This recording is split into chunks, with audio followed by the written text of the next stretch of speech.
Olá pessoal, tudo bem? Aqui é o Emanuel Peixoto e gostaria de apresentar para vocês, tá, uma ideia aqui que eu tive recentemente de apresentar uma série de vídeos mostrando aí os principais livros que foram acrescentados na bibliografia do concurso da SFSEX do ano de 2015.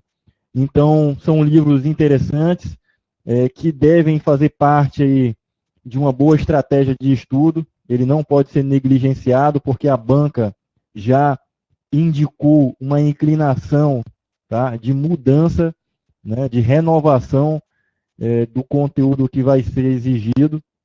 Então, para que a gente tenha um bom rendimento e possa realmente estar de acordo com o que a banca vai exigir, até por questões legais de estar fazendo os recursos, né, depois. Então é importante a gente dar uma passada nessas bibliografias. E o vídeo de hoje, eu vou falar sobre o livro de computação em nuvem, tá? Que é o Cloud Computing. Esse livro é do Brian J.S. e do Kurt Franklin. Esse é um livro bastante interessante. Esse livro aqui, ó, tá certo? Tem uma imagem dele aqui também na nossa apresentação, tá? Esse livro aqui, pessoal, ele traz bastante conceitos de computação em nuvem e é algo que é recente, tá? Na cobrança aí de diversos concursos, e a banca da SFSEX, ela teve uma decisão muito acertada em colocar esse livro na bibliografia. É um livro muito bom de se ler, certo? A gente está adicionando ele, né, no curso de arquitetura de computadores, o conceito, tá, de cloud computing entrou lá em computação paralela e conceitos relacionados a cloud computing e virtualização, né? Então, é bastante interessante. Eu recomendo bastante esse livro. Tá? Então, a gente vai comentar um pouquinho aqui sobre ele, certo? Então, ó, vamos lá. O que a gente tem aqui, certo? Primeiro capítulo, ele trata lá sobre principais definições. E aí a gente vê que o principal definição, tá, que está muito fortemente relacionado com as nuvens, é a criação de uma abstração, né? Então a gente tem diversos serviços que são ofertados, tá, na nuvem e que ela independe de localização. Então é um nível de abstração que é, tá, que fornece aí uma flexibilidade, fornece em algumas implementações, tá, diminuição de custo, porque quando você implementa, tá, um serviço na nuvem, você está deixando de usar uma infraestrutura especializada ali na sua empresa, gerando um custo muito alto de energia, custo com equipamentos, né, especializados ali, e que você também não tem uma flexibilidade em estar ampliando esse seu recurso, né? Você dimensiona um determinado hardware para uma determinada aplicação, só que aquela aplicação ela vai sofrer um melhoramento, né? Um avanço tecnológico, uma melhoria ao longo do tempo. E é fato que aquela solução sua pode não ser mais viável naquele hardware, tá? Ela vai sendo desenvolvida, melhorando e robustecida, ao ponto de a sua máquina, né, aquele que você tinha dimensionado, já ter deixado uma sobra grande ali, pensando justamente no crescimento dessa solução. Mesmo assim, chega um dia que ela vai estar com o limite dela chegando ao fim, tá, em termos de recurso tecnológico, em termos de desempenho. Já o Cloud Computing resolve esse problema, porque em diversas soluções você pode estar expandindo isso aí de forma mais flexível, né? O Elastic Computing, né? O EC. Então, esse é bastante interessante, esses conceitos de abstração, né? Porque a nuvem fornece esse tipo de abstração. O administrador não precisa se preocupar, tá, com esse crescimento. Aliás, na implementação dele, ele vai exigir ali que seja fornecido mais memória para aqueles computadores virtualizados que ele tem na nuvem, né? Vai exigir mais processamento, então ele vai adicionar mais processadores, mas isso é por demanda, né? Isso é por demanda e é uma forma mais flexível para ele fazer esse tipo de dimensionamento, né? Aumentar ou diminuir também, se for o caso, né? Então ele coloca lá, nesse primeiro capítulo aqui também, alguns modelos que deram certo, né? Como soluções que criaram um tipo de abstração para fornecer um serviço. Aí a gente tem ali o ODBC, certo? O OpenGL, tá? Beowulf é um cluster, né?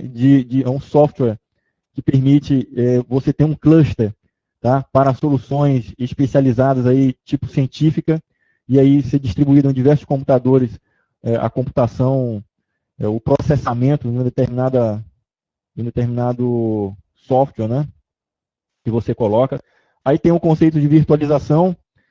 No capítulo 2, ele trata lá sobre grades, o HPC, né, que é o High Computer, High Performance, né, Computing, é a computação de alta performance, e as nuvens, né? Então existe uma gradação. A partir do momento que você tem computação distribuída, você tem uma gradação, né, níveis de acoplamento, né? À medida que você vai se distanciando de uma estrutura muito acoplada fortemente, né, de processamento paralelo, você vai se distanciando ali, aí você tem grades, você tem High Performance Computing, né? Na verdade é o High Performance Computing, depois grades e depois as nuvens, né? Num nível de abstração muito maior, as nuvens são. E aí esse capítulo ele trata sobre isso. Aí ele coloca lá, né, computação em grade versus o HPC, né, versus as nuvens. E aí a gente vê também, certo, nesse capítulo a parte de software, tá, como um serviço. Então a gente percebe que as nuvens, elas fornecem, tá, serviços diversos, mas também fornecem infraestrutura como serviço. Né? Não é somente uma solução de software que vai estar disponível na nuvem. Eles podem fornecer também infraestrutura. E o que é infraestrutura? A gente tem o chamado Cloud City, né? Diversas empresas especializadas em fornecimento de serviço de cloud, e aí ela fornece um hardware para você na internet. Né? Fornece um hardware. Tem a Amazon, certo? Um exemplo de sucesso aqui é o Allhost, né? Então, existem centenas de empresas que fornecem esse tipo de serviço. Tá? Você compra uma máquina virtual e aí, por demanda, você vai aumentando aquela capacidade dela. O que a gente tem mais aqui? No capítulo 3, a gente tem lá, tá? A virtualização e as nuvens. Qual é a diferença principal entre elas? Né? Então, enquanto a nuvem você tem um nível de abstração muito grande, a virtualização é a implementação daquelas nuvens. Né? Então, você tem a capacidade de um nível de abstração do nível de sistema operacional. Você pode virtualizar diversos ambientes. Né? Você tem um determinado hardware e naquele hardware você implementa ali sistemas operacionais distintos, serviços distintos. Então, a virtualização ela é a forma que você tem flexibilidade e a capacidade, né, de poder implementar, tá, soluções para nuvens, ok? Ele fala lá, né, da virtualização, uma abstração em uma caixa. Então você tem uma caixa, né? Os americanos costumam chamar o servidor de box, né? Então você vai conversar com um americano, abrindo um chamado, um suporte técnico, ele fala no box como sendo o seu servidor, né? A sua caixa. Então você pode ter diversos desses boxes, né? Diversos servidores virtualizados. E aí nesse capítulo ele descreve bastante coisas interessantes sobre virtualização e a correlação dela com as nuvens. Então a gente tem lá, ó,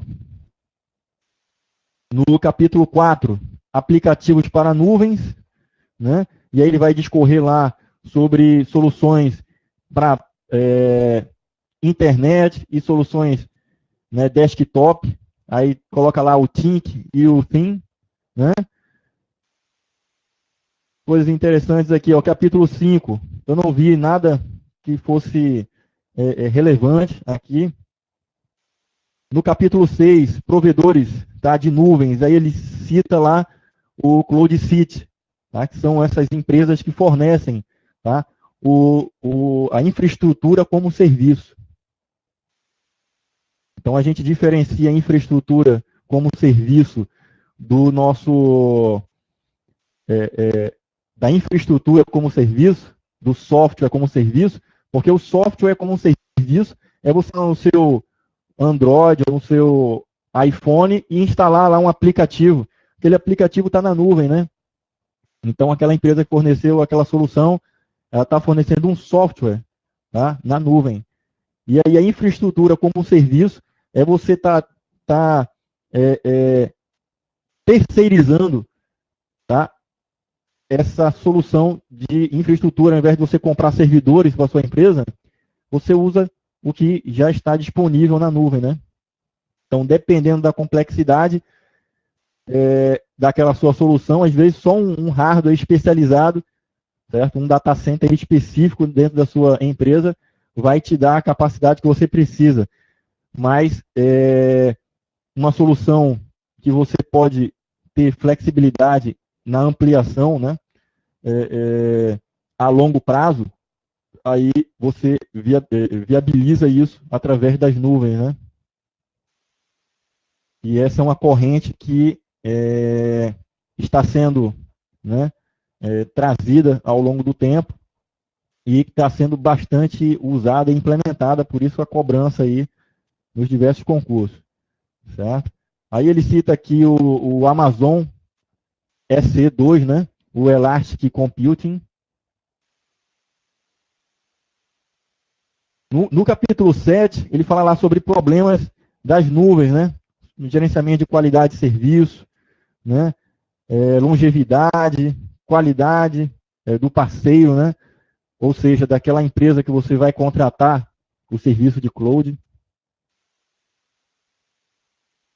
No capítulo 8, estratégias para nuvens, certo? Problema com energia, de você implementar lá um data center, cluster, ou fazer uso de um remoto, né? A contratação, fazer a contratação de um serviço na nuvem, tá? Ao invés de você elaborar sua própria infraestrutura, né?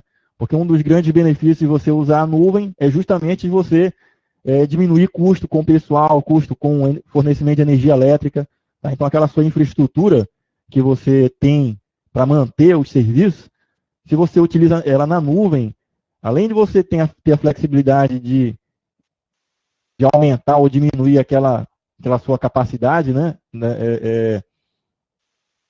que você contratou, né, você também está transferindo para aquela empresa lá algumas responsabilidades, como backup, né, administração de alguns serviços, né, que você contrata ele disponível 24/7. E aí, ele é que é responsável por manter aquele servidor ativo. Outra coisa também é relacionada à energia, né, como a gente já iniciou falando, é que você transfere aqueles custos, né, de energia que não são baratos, principalmente em tempos de crise, né. Capítulo 9 fala sobre segurança nas nuvens. Capítulo 10, o futuro das nuvens, ok? E aí ele cita lá os tipos diferentes, né, de nuvens. Leituras complementares, pessoal. Então, a gente tem esse livro aqui de AWS, tá? Que é o Amazon Web Service. Então, esse livro aqui fala sobre o CloudCity, né, da Amazon e como que são feitas as implementações de diversos tipos de serviços que são fornecidos para a nuvem, tanto no âmbito de software como serviço ou infraestrutura como serviço, e como o usuário, o administrador, né, ou o desenvolvedor, no caso aqui, que quer desenvolver uma aplicação, ele pode se fazer uso de uma máquina virtual dessa. Então, o livro ele discorre muito enfadonhamente sobre essas implementações. É um livro para quem não tem nenhum conhecimento, tá, de cloud computing, ele conseguir implementar com facilidade, mas ele entra com muito detalhamento, tá, nos detalhes de implementação, né, você entrar lá no site, fazer uma conta, né, escolher um determinado tipo de serviço e levantar o servidor e aí ir progredindo ali com as configurações para determinado tipo de serviço web, né, um serviço de banco de dados e assim sucessivamente.